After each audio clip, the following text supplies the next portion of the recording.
Hello दोस्तों, स्वागत है आपका अपने चैनल एकेडमिक क्लासेस पर।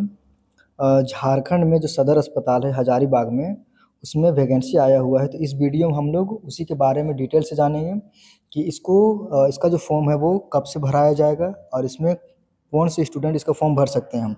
इसका लास्ट डेट कब है और इसके लिए जो है वो डॉक्यूमेंट, एजुकेशनल डॉक्यूमेंट है वो कौन कौन सा लगेगा, या फिर ऑनलाइन भरा गया या फिर ऑफलाइन में, सभी जानकारी यहाँ पर इस वीडियो में आप लोगों को मिलेगा। तो आप लोग इस वीडियो को जरूर दूसरों तक शेयर करें, वीडियो को लाइक करें और चैनल को सब्सक्राइब कर दें। यहाँ पर दिया हुआ है असैनिक शल्य चिकित्सक सह मुख्य चिकित्सा पदाधिकारी हजारीबाग, जिला स्वास्थ्य समिति, सदर अस्पताल परिसर हजारीबाग। ये जो सदर अस्पताल में ये जो वैकेंसी है, राष्ट्रीय स्वास्थ्य मिशन अंतर्गत संविदा आधारित पदों पर विभिन्न कार्यक्रमों में ANM, staff nurse, lab technician, counsellor, pharmacist आदि की नियुक्ति हेतु बैकलॉग सहित विज्ञापन है। यानी कि इसमें एएनएम है, स्टाफ नर्स है, लैब टेक्नीशियन है, काउंसलर है, उसके बाद फार्मासिस्ट के लिए यहाँ पर वैकेंसी आया है। आवेदन करने की जो अंतिम तिथि है वो 30 जुलाई 2026 रखा गया है इसमें। आप लोग डेट को याद रखें, 30 जुलाई 2026 इसका लास्ट डेट है। राष्ट्रीय स्वास्थ्य मिशन झारखंड के तहत जिला स्वास्थ्य समिति हजारीबाग के द्वारा संविदा के आधार पर, यानी कि ये संविदा के आधार पर है, यानी कि ये गवर्नमेंट नहीं है। बैकलॉग सहित ANM, staff nurse, lab technician, प्रखंड डाटा प्रबंधक, काउंसलर, फार्मासिस्ट एवं अन्य निम्नांकित पदों हेतु वांछित योग्यता एवं अर्हता रखने वाले अभ्यर्थियों से आवेदन आमंत्रित किया जाता है। आवेदन समर्पित करने की अंतिम तिथि 30 जुलाई 2026 है। आवेदन पत्र असैनिक शल्य चिकित्सक सह मुख्य चिकित्सा पदाधिकारी हजारीबाग के अधिकृत, यहाँ पे साइट दिया हुआ NHM हजारीबाग .in पर के माध्यम से अपलोड किया जा सकता है। दिनांक 30 जुलाई 2026 के पश्चात प्राप्त होने वाले आवेदनों पर विचार नहीं किया जाएगा। यानी कि डेट से आगे, यानी कि 30 के बाद जो भी फॉर्म आप लोग के द्वारा भेजा जाएगा उसको उस पर विचार नहीं किया जाएगा, यानी कि वो एक्सेप्ट नहीं किया जाएगा। संविदा आधारित पदों की नियुक्ति हेतु आरक्षण कोटिवार रिक्तियों का विवरण निम्नवत है। और जो भी यहाँ पे वैकेंसी आए उसमें कैसे कोटिवार यानी कि कैटेगरी वाइज कैसे बांटा गया वैकेंसी को, यानी कि सीट को। पहले यहाँ पर है RMNH NHCH प्लस, इसमें ANMs का है, स्टाफ नर्स है, रेफ्रिजरेटर मैकेनिक है, लैब टेक है, उसके बाद फिर फार्मासिस्ट है, ब्लॉक डाटा मैनेजर है, आयुष फार्मासिस्ट है, एक्सरे टेक्नीशियन और फिर ऑक्सीजन ऑपरेटर। इसके लिए जो है यहाँ पे 28, 46, 1, 5 यहाँ पे आप लोग देख सकते हैं कितना कितना सीट है। उसके बाद फिर यहाँ पर राष्ट्रीय बाल सुरक्षा में कौन कौन सा आ जाता है, तो फार्मासिस्ट RBS के ये 9 सीट है, इसमें ANM के 3 सीट है, स्टाफ नर्स DEIC के 1 सीट है, लैब टेक्नीशियन के 1 सीट है, उसके बाद फिर न्यूट्रिशनल काउंसलर MTC के 4 सीट है, ANM MTC के 12 सीट है, स्टाफ नर्स SNCU के यहाँ पर 7 सीट दिया हुआ है।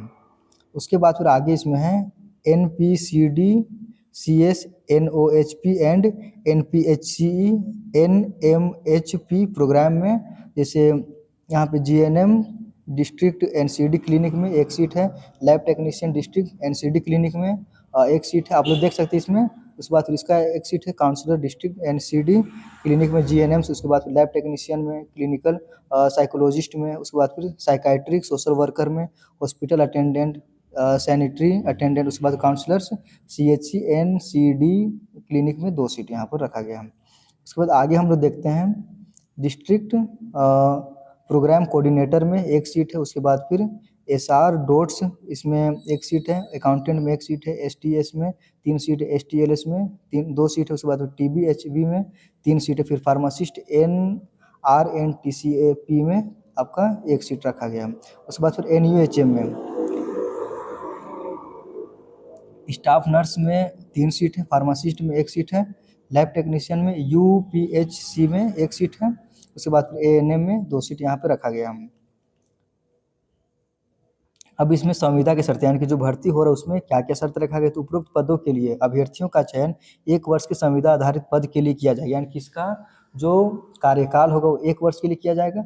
आवश्यकता अनुसार चयनित अभ्यर्थियों के कार्यों के मूल्यांकन के आधार पर प्रत्येक वर्ष संविदा अवधि 1 वर्ष के लिए बढ़ाई जा सकती है। अगर आप लोगों का कार्य जो है वो संतुष्ट रहा सेटिस्फाइड रहा तो फिर आप लोगों को फिर से 1 साल बढ़ाया जाएगा कार्यकाल यानी नौकरी के लिए। संविदा के आधार पर चयनित अभ्यर्थी को जिला स्वास्थ्य समिति हजारीबाग के द्वारा 1 माह का अग्रिम नोटिस अथवा 1 माह का मानदेय भुगतान कर बिना कारण बताए हुए संविदा अनुबंध को समाप्त किया जा सकता है।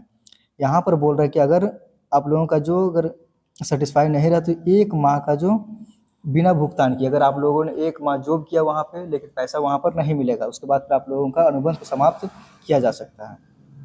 संविदा के आधार पर चयनित अभ्यर्थियों को राज्य सरकार द्वारा निर्धारित मानदेय का भुगतान किया जाएगा।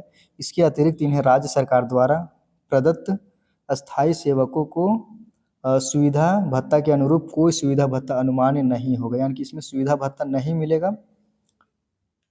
उसके बाद फिर संविदा के आधार पर चयनित अभ्यर्थियों द्वारा भविष्य में सेवा स्थायीकरण का दावा मान्य नहीं होगा, यानी कि बहुत सारे ऐसे संविदा के आधार पर भर्ती होती है, उसके बाद फिर जो नौकरी करने वाले हैं उनके द्वारा बाद में ये विरोध किया जाता है कि हम लोग को भी मतलब क्या किया जाए, स्थायीकरण किया जाए यानी कि परमानेंट किया जाए।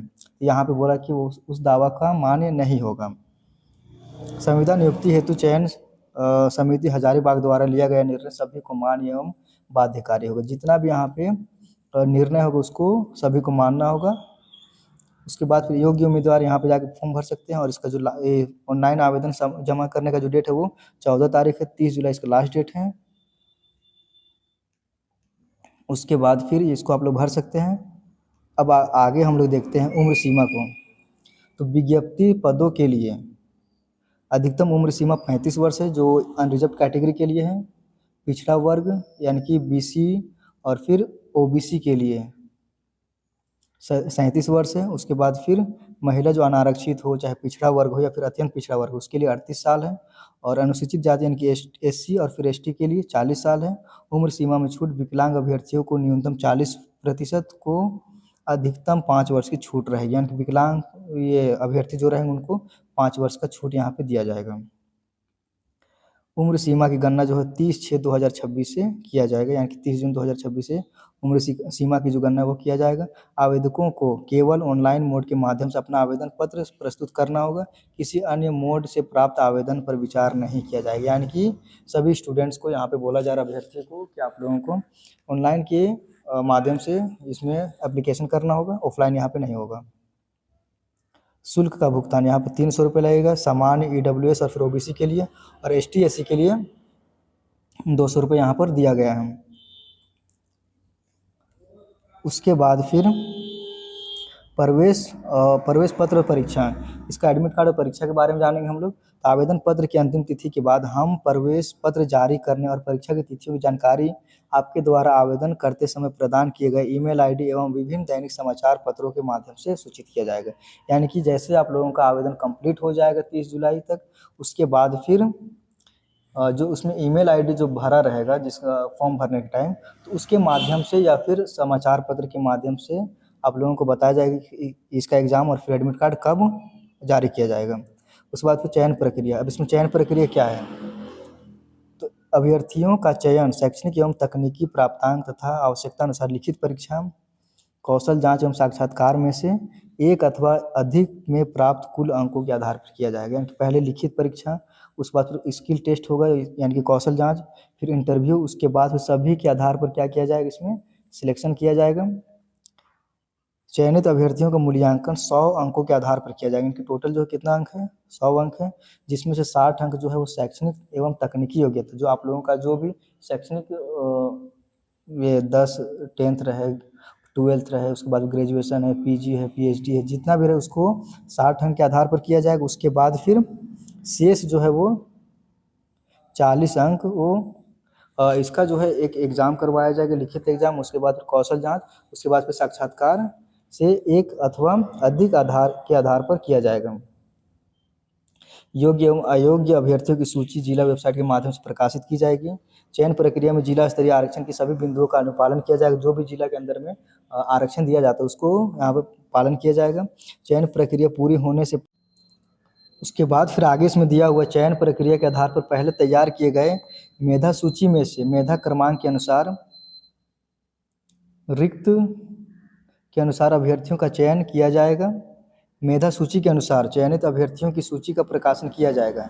इसी प्रकार आदर्श आरक्षण रोस्टर का अनुपालन करते हुए प्रतीक्षा सूची तैयार की जाएगी। अगले 2 वर्षों के लिए अनुमान्य होगी, अर्थात इस मेधा सूची के आधार पर रिक्ति के अनुरूप अगले 2 वर्षों के लिए अभ्यर्थियों का चयन किया जा सकेगा। यहाँ पे बोला जा रहा है कि चयन प्रक्रिया के आधार पर तैयार किए गए मेधा सूची, यानी कि इसमें मेरिट लिस्ट आएगा। मेरिट लिस्ट आने के बाद में जो चयन किया जाएगा, यानी कि जो सिलेक्शन किया जाएगा, वो अगले 2 वर्षों के लिए होगा। उसके बाद आगे इसमें है 1 से अधिक पदों के लिए अभ्यर्थी के द्वारा अलग अलग आवेदन पोस्ट का कोड को स्पष्ट करते हुए समर्पित किया जाएगा। यानी कि अगर आप लोगों को 1 से ज़्यादा पदों के लिए एप्लीकेशन करना है तो फिर सभी के लिए अलग अलग पोस्ट कोड को स्पष्ट करना यहाँ पर समर्पित किया जाएगा। ऐसे अभ्यर्थी जिन्हें शैक्षणिक योग्यता में CGPA स्कोर प्राप्त है, उन्हें संबंधित संस्थान से CGPA चार्ट प्रस्तुत करना होगा। वैसे अभ्यर्थी जिनके द्वारा संस्थान द्वारा CGPA चार्ट प्रस्तुत नहीं किया जाएगा, उनके लिए 1 से 10 के बीच प्राप्त CGPA को 10 से गुना कर और 1 से 5 के बीच प्राप्त CGPA को 20 से गुना कर प्राप्तांक निकाला जाएगा। यहाँ पर दिया हुआ है। अनुबंध नियुक्ति की प्रक्रिया हेतु समय सीमा, यहाँ पर जो डेट है उसका आप लोग देख लें। आवेदन पत्रों की स्क्रूटनी जो होगी वो 1/8 से लेकर 15/8 तक, यानी कि अगस्त तक। उसके बाद फिर 16/8/2026 इसका सूची जारी किया जाएगा कि कौन से योग्य पाए गए, कौन से अयोग्य पाए गए। उसके बाद फिर अयोग्य अभ्यर्थी के द्वारा त्रुटि निराकरण, यानी कि वैसे स्टूडेंट जिनका अगर रिजेक्ट हो जाता है एप्लीकेशन, तो उन लोगों के लिए फिर से एक मौका दिया जाएगा। योग्य अभ्यर्थियों की अंतिम सूची जो है वो 23 अगस्त 2026 को प्रकाशित किया जाएगा। प्रवेश पत्र निर्गत करने की तिथि 24 अगस्त से 26 अगस्त 2026 तक किया जाएगा और परीक्षा की तिथि यहाँ पर 30 अगस्त 2026 या फिर 6 सितंबर 2026 को करवाया जाएगा। यहाँ पर जो दिया हुआ है, आवश्यकता अनुसार समय सीमा में परिवर्तन करने का अधिकार चयन समिति हजारीबाग को होगा। यानी कि अगर आप ये समिति के द्वारा ये लगे कि इसको चेंज किया जा सकता है तो वो कर सकते हैं। विभिन्न पदों से संबंधित कोटिवार विवरणी, आयु सीमा, वांछित शैक्षणिक योग्यता, मानदेय एवं अन्य संबंधित विवरण, जैसे यहाँ पर दिया हुआ है कि विभिन्न पदों से संबंधित कोटिवार विवरणी, आयु सीमा, वांछित शैक्षणिक योग्यता, मानदेय एवं अन्य संबंधित विवरणी हजारीबाग जिला की वेबसाइट www.hazaribagh.nic.in से प्राप्त की जा सकती है। अगर किसी भी स्टूडेंट्स को या फिर अभ्यर्थी को इसका PDF निकालना है, फिर इसके बारे में जानकारी लेना है, तो यहाँ पे वेबसाइट का लिंक दिया हुआ है और फिर इसका जो साइट है वो दिया हुआ है। तो आप लोग इसमें जाके डाउनलोड कर सकते हैं, इसका जो भी डिटेल्स उसको देख सकते हैं। अब यहाँ पर दिया हुआ कि educational qualification and per month of vacant backlog positions of Hazaribagh district. जैसे यहाँ पर ANM के लिए 10+2 examination and should have completed ANM course from institution recognised by government and approved by INC registered under Jharkhand council. यहाँ पर बोला कि ANM का फॉर्म भरने के लिए 10+2 होने चाहिए। उसके बाद फिर ANM का जो कोर्स होता है वो भी यहाँ पे होना चाहिए और इसका जो पर मंथ है वो 11,466 रुपये है। आगे इसमें स्टाफ नर्स के लिए 10+2 intermediate with 3 years of general nursing 10+2 होना चाहिए। उसके साथ में जनरल नर्सिंग का कोर्स होना चाहिए। उसके बाद फिर यहाँ पे midwifery training from government recognised institution. उसके बाद फिर मिडवाइफरी का जो ट्रेनिंग होता है वो भी होना चाहिए, registered under Jharkhand nursing council. इसका जो है वो पैसा वो 16,564 रुपये। उसके बाद फिर रेफ्रिजरेटर मैकेनिक का matric and certification of ITI in refrigerator and air conditioner with apprenticeship. यहाँ पर बोल रहा है कि मैट्रिक प्लस ITI होना चाहिए और किसमें, तो ये एयर कंडीशनर में, और इसके साथ में अप्रेंटिसशिप होना चाहिए। मिनिमम 2 या फिर 3 साल का experience in the field of cold chain management, इसमें 13,500 रुपये है। उसके बाद फिर लैब टेक में 10+2, उसके बाद DMLT फ्रॉम गवर्नमेंट 10,973 रुपये है। उसके बाद फिर फार्मासिस्ट में 12,000 रुपये। उसके बाद फिर ब्लॉक डाटा मैनेजर में 15,000 रुपये। उसके बाद फिर आयुष फार्मासिस्ट में 10,000 रुपये। फिर एक्सरे टेक्नीशियन में 16,000 रुपये यहाँ पे दिया हुआ है। उसके बाद फिर यहाँ पर ऑक्सीजन ऑपरेटर 17,718 रुपये। फिर फार्मासिस्ट RBSK में 12,000 रुपये, ANM में 11,466 रुपये। स्टाफ नर्स जो DEIC के लिए उसमें 15,000 रुपये। उसके बाद फिर लैब टेक्नीशियन में 13,000 रुपये और फिर न्यूट्रिशनल काउंसलर एमटीसी में 15,000 रुपये। फिर यहाँ पे एएनएम एमटीसी के लिए 11,466 रुपये, स्टाफ नर्स के लिए 16,000 रुपये। उसके बाद जीएनएम डिस्ट्रिक्ट एनसीडी क्लिनिक के लिए 18,900 रुपये यहाँ पर दिया हुआ है। और फिर लैब टेक्नीशियन के लिए 18,900, काउंसलर डिस्ट्रिक्ट के लिए 10,500। और आप लोग यहाँ पर देख सकते हैं इसमें। तो आप लोग इस वीडियो को जरूर शेयर करें, वीडियो को लाइक करें, चैनल